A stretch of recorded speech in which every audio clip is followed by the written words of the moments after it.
Hello अस्सलाम वालेकुम।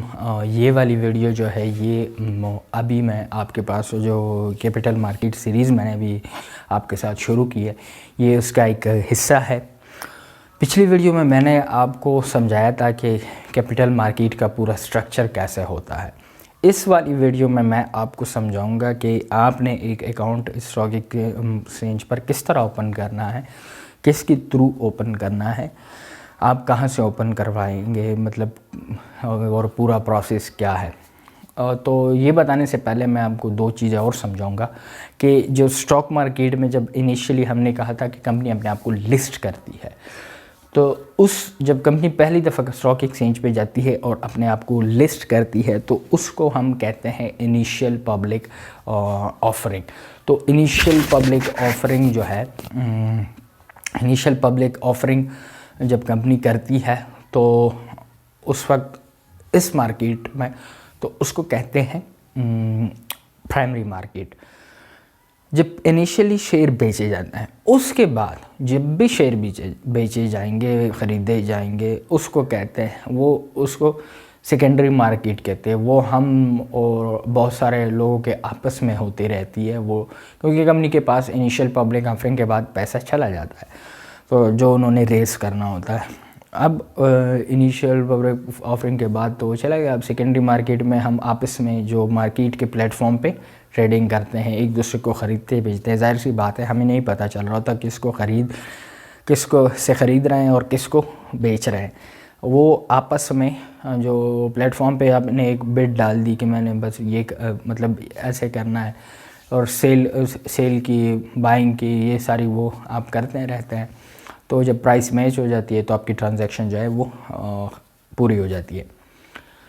अब आते हैं अकाउंट किस तरह ओपन करना है। अकाउंट आपने इस तरह ओपन करना है कि आपको कुछ रिक्वायरमेंट जो है वो पूरी करनी है। पहले कौन कौन सी रिक्वायरमेंट है, क्या डॉक्यूमेंट्स है, वो है फर्स्ट ऑफ़ ऑल आपकी एज 18 ईयर्स की होनी चाहिए। अगर आप 18 ईयर्स से कम है तो आप जॉइंट अकाउंट खुलवा सकते हैं किसी फैमिली मेम्बर के साथ, किसी और के साथ। जॉइंट अकाउंट वैसे भी ओपन किया जा सकता है, ज़रूरी नहीं है कि आप 18 से कम हो, जॉइंट अकाउंट ओपन हो जाते हैं।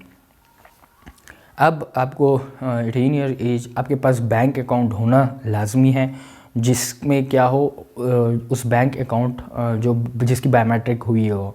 आजकल तो खैर जब न्यू अकाउंट ओपन होते हैं बायोमेट्रिक ऑलरेडी वो करवा लेते हैं, लेकिन जो पुराने अकाउंट्स हैं उन पे बायोमेट्रिक आपने करवानी है, वो लाजमी है। वो अगर आप करवा दें तो आपके बहुत सारे इश्यूज जो है वो रिजॉल्व हो जाएंगे और आपका अकाउंट ईज़िली ब्रोकर से आप ओपन करवा लेंगे।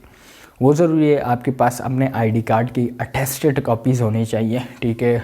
2 होनी चाहिए, लेकिन आप 4 करवा लें, अटेस्टेड कोई इशू नहीं है, 2 कॉपियाँ ही एक्स्ट्रा जानी है अगर आपको बाद में ज़रूरत पड़ गई कहीं से, लेकिन 2 अटेस्टेड कॉपीज़ होना चाहिए। अब अगर आप स्टूडेंट हैं तो आपके पास स्टूडेंट आईडी कार्ड होना लाजमी है। वो आपने उनको दिखाना है कि जी मैं फ़लाँ यूनिवर्सिटी से, फ़लाँ कॉलेज से या फ़लाँ जगह से मैं पढ़ता हूँ, मैं स्टूडेंट हूँ।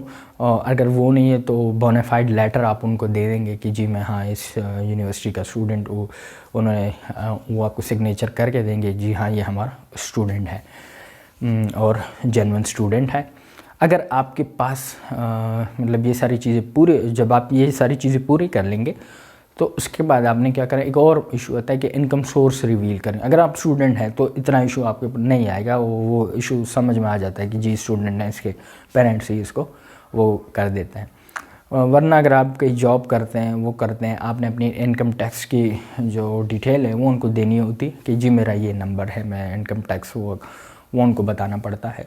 इनकम टैक्स वगैरह ये सारी चीज़ें डिटेल उनको देनी पड़ती है आपके वो। लेकिन अगर आप जॉब होल्डर है तो आप ऑलरेडी आपके सोर्सेज भी रिवील है, इनकम सोर्स भी रिवील है कि जी मेरी जॉब से मेरी इनकम आ रही है।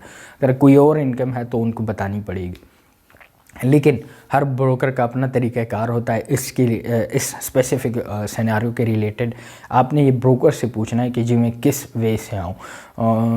मैं आपको कोई एफिडेविट ला के दूँ या मैं आपको अपने टैक्स की डिटेल खाली दे दूँगा तो इशू सॉल्व हो जाएगा। बट ये इतना बड़ा इशू नहीं होता। ये आप किसी भी ब्रोकर के पास जाके उनको ये बता देंगे तो वो आपका ये लास्ट वाला इशू जो है वो रिज़ॉल्व कर देगा। आपका अकाउंट कितने टाइम में ओपन होगा? आपका अकाउंट जो है वो ओपन होगा विद इन 7 डेज़ ओपन हो जाता है मैक्सिमम। पहले आपको ट्रेडिंग प्लेटफॉर्म की एक्सेस भी मिल जाएगी और सीडीसी का अकाउंट इसलिए ज़रूरी है कि जी आप शेयर ख़रीदेंगे, आपके शेयर कहीं ना कहीं तो डिपॉज़िट होंगे ना, रखे होंगे कहीं, वो इलेक्ट्रॉनिकली डिपॉज़िट हो जाते हैं इस अकाउंट में। मैंने आपको समझाया था सीडीसी का काम क्या होता है, आप पिछली वीडियो में जाकर देख सकते हैं अगर आपको नहीं पता, जो कैपिटल मार्केट स्ट्रक्चर से रिलेटेड है। वो अगर आप देख लेंगे तो आपका ये वाला इशू सॉल्व हो जाएगा। सीडीसी जो है वो वहाँ पे आपके शेयर्स पड़े होते हैं, तो कोई आपके साथ फ्रॉड नहीं करे। बहुत सारे लोग ये सवाल करते हैं ब्रोकर को किस तरह सेलेक्ट करें, कोई फ्रॉड ना दे जाए, क्योंकि पाकिस्तान में हो चुका है इससे पहले बहुत। भाई ये उस वक्त होता था जब अकाउंट ये सारा सिस्टम जो था वो मैनुअल था, और शेयर कागज़ की सूरत में आते थे, पट गए जी, गुम गए जी, क्या हुआ, और बड़ा इशू होता था। फिर इशू करवाना, कोई आपको जाली रसीदें, जाली शेयर्स जो है वो बेच देता था। तो जब आपको वो बेचता तो जाहिर सी बात है उन्होंने तो चलना तो है नहीं, शेयर का कोई वो हिस्ट्री ही नहीं है, कोई रिकॉर्ड ही नहीं है। तो आपने क्या करना है, आजकल सिंपल आपने उसको देखने के लिए कि वाकई है, सही है, जेन्युइन है, आप पाकिस्तान स्टॉक एक्सचेंज के वेबसाइट पे जाएंगे, वहाँ उनकी सारी डिटेल पड़ी होती है, ब्रोकर का नंबर, रजिस्ट्रेशन डिटेल, सब कुछ वहाँ पड़ा होता है। उन्होंने अपने वेबसाइट पर देखा जी ये हमारे ब्रोकर्स हैं और इनकी ये ब्रांच जो है ये रजिस्टर्ड है हमारे पास, मतलब ये इनकी ब्रांचेस हैं इन जगह पे, वो सारी डिटेल आपको वहाँ से मिल जाती है। आजकल इतना इशू नहीं है, आपने वो नहीं, हाँ जब आप अकाउंट ओपन कर रहेंगे तो आपने इस बात का ख्याल ज़रूर रखना है कि ब्रोकर आपको आपकी सीडीसी के अकाउंट का एक्सेस, मतलब वो आपको सीडीसी का अकाउंट ज़रूर एक्सेस मतलब दिलवा दे। इस तरह ना हो सीडीसी का अकाउंट ना हो, सिर्फ सॉफ्टवेयर पे ट्रेडिंग वगैरह कर रहे हैं, आपको लग रहा है कि जी मेरा तो अकाउंट ओपन हुआ है, सीडीसी का अकाउंट साथ में ज़रूर होगा, तभी आप पाकिस्तान स्टॉक एक्सचेंज में जो है वो इन करेंगे, वो तभी उनके पास अकाउंट होगा, तभी आप जेन्युइनली ट्रेडिंग कर सकेंगे, बाइंग एंड सेलिंग कर सकेंगे।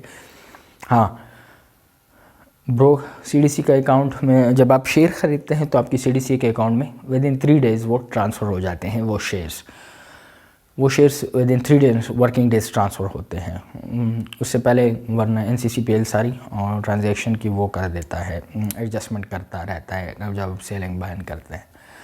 तो ये छोटा सा मतलब एक प्रोसेस है, बड़ा इजीली ओपन होगा, कोई वो नहीं है, और आपका फाइनेंस का बैकग्राउंड होना ज़रूरी नहीं है, आपने इन चीज़ों को समझना है, और आप साथ साथ समझते रहेंगे, बड़ा इजी काम है शेयर में ट्रेड करना, हर कोई करता है, हम जैसे लोगों के लिए, हर नॉर्मल इंसान के लिए, वो उस बंदे के लिए बना है जो पब्लिक, अगर वो पब्लिक को ऑफ़र करते हैं, मतलब आपकी ख़रीद की चीज़ है, आपको इतनी समझ होनी चाहिए कंपनी क्या करती है, किस तरह करती है, और फ्यूचर है नहीं है, ये चीज़ें आपको ऐसे ऐसे समझ आएंगी अगर आप ये इसमें एंड रहेंगे, इन चीज़ों के बारे में नॉलेज लेते रहेंगे।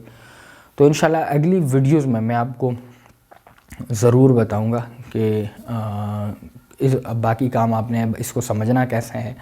ये तो अकाउंट के ओपनिंग तक, स्ट्रक्चर तक बात आ गई। इंशाल्लाह अगली वीडियोज़ में मैं आपको और भी इन्फॉर्मेशन दूंगा।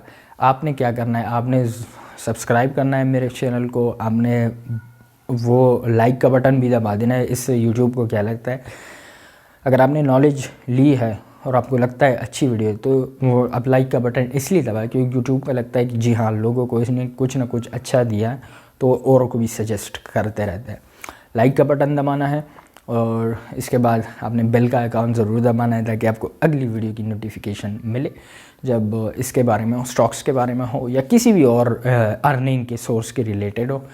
तो अब इंशाल्लाह हम अगली वीडियो में मिलेंगे।